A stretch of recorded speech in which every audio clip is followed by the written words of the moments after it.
ഓം ശ്രീ മഹാദേവേ നമ. നമസ്തേ. ആനന്ദഭൈരവി ആസ്ട്രോളജിയിലേക്ക് എല്ലാവർക്കും സ്വാഗതം. 2026 മാർച്ച് 1 കുംഭം 17 ചൊവ്വാഴ്ച മുതൽ മാർച്ച് 31 മീനം 17 വ്യാഴാഴ്ച വരെയുള്ള ചിങ്ങക്കൂറുകാരുടെ മാർച്ച് മാസ ഫലത്തെക്കുറിച്ചാണ് നമ്മളിപ്പോൾ ചിന്തിക്കുവാൻ പോകുന്നത്. ചിങ്ങക്കൂറിലെ നക്ഷത്രങ്ങളായ മകം, പൂരം, ഉത്രം, ഒന്നാം പാദം എന്നീ നക്ഷത്രക്കാർക്കാണ് ഈ ഫലങ്ങൾ അനുയോജ്യമായിട്ടുള്ളത്. ചിങ്ങക്കൂറുകാർക്ക് അവരുടെ 5ൻ്റെയും 8ാം ഭാവത്തിൻ്റെയും അധിപനായിരിക്കുന്ന വ്യാഴം അവരുടെ 11ാം ഭാവത്തിലൂടെ സഞ്ചരിച്ചുകൊണ്ടിരിക്കുകയാണ്. 6ൻ്റെയും 7ൻ്റെയും അധിപനായിരിക്കുന്ന ശനിയാകട്ടെ അഷ്ടമത്തിലൂടെ സഞ്ചരിക്കുകയും ചെയ്യുന്നു. 7ൽ രാഹുവും ലഗ്നത്തിലൂടെ അഥവാ ചിങ്ങക്കൂറിലൂടെ കേതുവും സഞ്ചരിക്കുന്നു. ഇങ്ങനെയാണ് പ്രധാനപ്പെട്ട ഗ്രഹനില.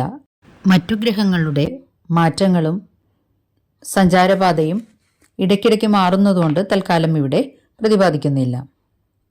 ഇനി ഈ മാസത്തിലെ പ്രധാനപ്പെട്ട ദിവസങ്ങൾ നമുക്ക് ഏതെല്ലാമാണെന്ന് നോക്കാം. മാർച്ച് 3 വേദവ്യാസ ജയന്തിയും 4 കൊടുങ്ങല്ലൂർ ഭരണിയുമാണ്. 7-ാം തീയതി ഷഷ്ടിയും മാർച്ച് 10 ശ്രീരാമനവമിയും 17 പൗർണമിയും മാർച്ച് 18 പങ്കുനി ഉത്രവും ശബരിമല ആറാട്ടുമാകുന്നു. മാർച്ച് 20 ഹോളിയും 31 അമാവാസിയുമാകുന്നു. ഇനി ഈ ചാനൽ ഇതുവരെ സബ്സ്ക്രൈബ് ചെയ്തിട്ടില്ലാത്തവർ ഒന്ന് സബ്സ്ക്രൈബ് ചെയ്യുവാനും നിങ്ങൾക്ക് വേണ്ടപ്പെട്ടവർക്കെല്ലാം ഈ ചാനൽ ഒന്ന് ഷെയർ ചെയ്ത് കൊടുക്കുവാനും അഭ്യർത്ഥിക്കുന്നു. അരികിലുള്ള ബെൽ ബട്ടൺ അമർത്തി അതിൽ ഓൾ എന്ന് കൊടുത്താൽ ഇനി വരുന്ന എല്ലാ വീഡിയോകളും തത്സമയം തന്നെ നോട്ടിഫിക്കേഷനായിട്ട് ലഭിക്കുന്നതാണ്. വീഡിയോ ഇഷ്ടമായാൽ ഒരു ലൈക്ക് തരുവാൻ മറന്നു പോകരുതേ. ചാരവശാലുള്ള ഈ ഫലങ്ങളെക്കുറിച്ച് പറയുമ്പോൾ ഓരോ വ്യക്തിയുടെയും ജാതകത്തിലെ അതാത് ഗ്രഹങ്ങളുടെ നിൽപ്പ്, ഭാവാധിപത്യം, ബലാബലങ്ങൾ ഇതിനൊക്കെ അനുസരിച്ചിട്ട് ഈ ഫലങ്ങളിൽ വ്യത്യാസങ്ങൾ കുറച്ചൊക്കെ വരുന്നതാണ്. അതായത് ബലം ഉള്ള ഗ്രഹമാണ് ജാതകത്തിൽ ഈ പറയുന്ന ഗ്രഹങ്ങളിൽ ഏതെങ്കിലും എങ്കിൽ ആ ഗ്രഹങ്ങൾ നല്ല സ്ഥാനത്ത് നിൽക്കുമ്പോൾ കൂടുതൽ നല്ല ഫലങ്ങളും മോശം സ്ഥാനങ്ങളിലൂടെ സഞ്ചരിക്കുമ്പോൾ ഒരു മിശ്രാവസ്ഥയും ലഭിക്കുന്നു എന്നുമാണ് മനസ്സിലാക്കേണ്ടത്. ഇവിടെ പറയുന്നത് പൊതുഫലങ്ങളാണ്. മാത്രമല്ല ഗുളികൻ സഞ്ചരിക്കുന്ന രാശിയുടെ ഫലങ്ങൾ അതാത് ദിവസങ്ങളിൽ നമ്മളെ വേഗം ബാധിക്കും എന്നതുകൊണ്ടുകൂടിയാണ് താൽക്കാലിക ഗുളികസ്ഥിതി ഫലങ്ങളും കൂടി ഉൾപ്പെടുത്തിയിരിക്കുന്നത്. ഇന്നാദ്യം നമുക്ക് ആ ഫലങ്ങളെക്കുറിച്ചൊന്ന് ചിന്തിച്ചു നോക്കാം.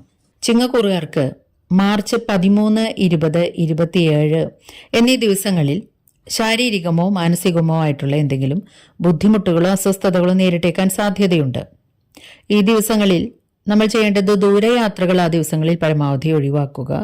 പ്രധാനപ്പെട്ട തീരുമാനങ്ങൾ ആ ദിവസങ്ങളിൽ എടുക്കാതിരിക്കുക. മറ്റുള്ളവരുമായിട്ട് ഇടപെടേണ്ട അവസരങ്ങൾ വരുമ്പോൾ പെട്ടെന്ന് പ്രകോപിതരാവാതെയും മറ്റും സംസാരിക്കുന്നതും ഇടപെടുന്നതും ഉത്തമമായിരിക്കും. അതുപോലെ തന്നെ മറ്റുള്ളവരാൽ വഞ്ചിക്കപ്പെടാതിരിക്കുവാനും പ്രത്യേകം ശ്രദ്ധിക്കേണ്ടതാണ്. പൊതുവിൽ അവർക്ക് അലച്ചിലുകൾ നേരിടേണ്ടി വന്നേക്കാം. അതുപോലെ മുറിവുകൾ, പൊള്ളലുകൾ മുതലായവ ഈ ദിവസങ്ങളിൽ വരാനും മറ്റും സാധ്യതയുണ്ട്. മൂത്രസംബന്ധമായ അസുഖങ്ങളും മറ്റും ഈ സമയത്ത് പ്രത്യേകിച്ചും ഈ ദിവസങ്ങളിൽ കരുതിയിരിക്കേണ്ടതാണ്. ഗവൺമെന്റ് സംബന്ധമായിട്ടുള്ള കാര്യങ്ങൾക്കും ഈ ദിവസങ്ങളിൽ പുറപ്പെടാതിരിക്കുന്നത് ഉത്തമമായിരിക്കും.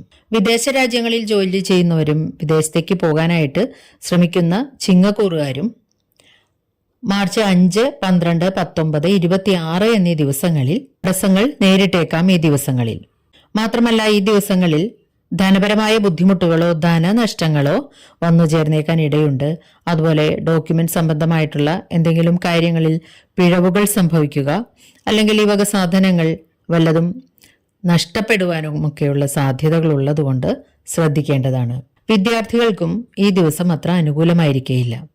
ഈ ദിവസങ്ങളിൽ പരീക്ഷ നടക്കുന്നുണ്ടെങ്കിൽ പ്രത്യേകം ശ്രദ്ധിക്കുകയും പ്രാർത്ഥനയോടെ പങ്കെടുക്കുകയും ചെയ്യുക. നിങ്ങളുടെ കഴിവും അറിവും ഈ ദിവസങ്ങളിൽ പ്രകടിപ്പിക്കുവാനുള്ള അവസരങ്ങൾ കുറയുക, അല്ലെങ്കിൽ അവസരങ്ങൾ പ്രയോജനപ്പെടുത്താനായിട്ട് കഴിയാതിരിക്കുക വേണ്ട പോലെ എന്നിവയ്ക്കൊക്കെ സാധ്യതയുണ്ട്.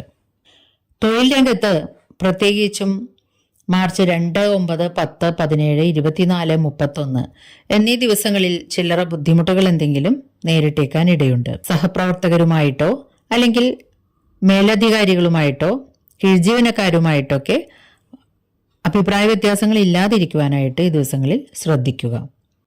അതുപോലെ കാല് സംബന്ധമായിട്ട് ബുദ്ധിമുട്ടുള്ളവർക്ക്, പ്രത്യേകിച്ചും മുട്ടുകാലും മറ്റും അസുഖങ്ങൾ എന്തെങ്കിലും നേരിടുന്നവർക്ക് ഈ ദിവസങ്ങളിൽ കുറച്ച് ബുദ്ധിമുട്ടുകൾ ഉണ്ടായേക്കാം. വാഹനങ്ങൾ ഓടിക്കുമ്പോഴും ഈ ദിവസങ്ങളിൽ പ്രത്യേകിച്ചും ശ്രദ്ധിക്കുക.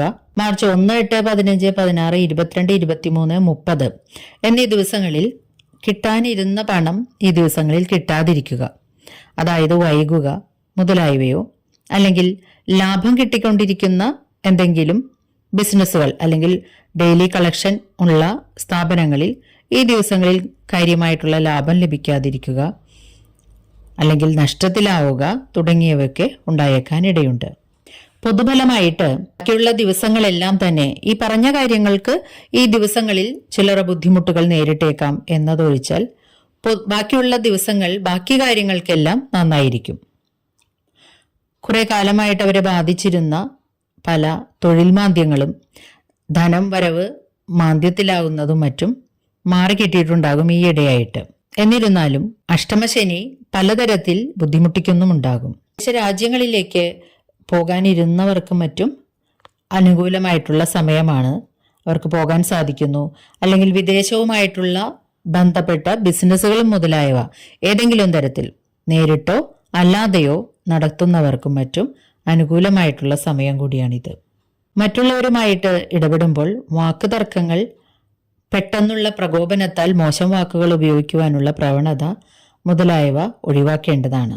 മാസം പകുതിക്ക് ശേഷം സൂര്യൻ മുതലായ ഗ്രഹങ്ങൾ കൂടി 7ാം ഭാവത്തിലേക്ക് കടക്കുന്നതുമൂലം പല ബുദ്ധിമുട്ടുകളും ഇത്തരത്തിൽ നേരിട്ടേക്കാൻ ഇടയുള്ളതുകൊണ്ടാണ് ശ്രദ്ധിക്കുക എന്ന് പറയുന്നത്. വിവാഹ സംബന്ധമായിട്ടുള്ള വിഷയങ്ങളിൽ, പ്രത്യേകിച്ചും പ്രണയ വിവാഹം മുതലായവയിലും മറ്റും തീരുമാനങ്ങൾ എടുക്കാൻ വൈകുക, അത് സംബന്ധിച്ച് തർക്കങ്ങൾ മുതലായവ ഉണ്ടാകാനും സാധ്യതയുണ്ട്.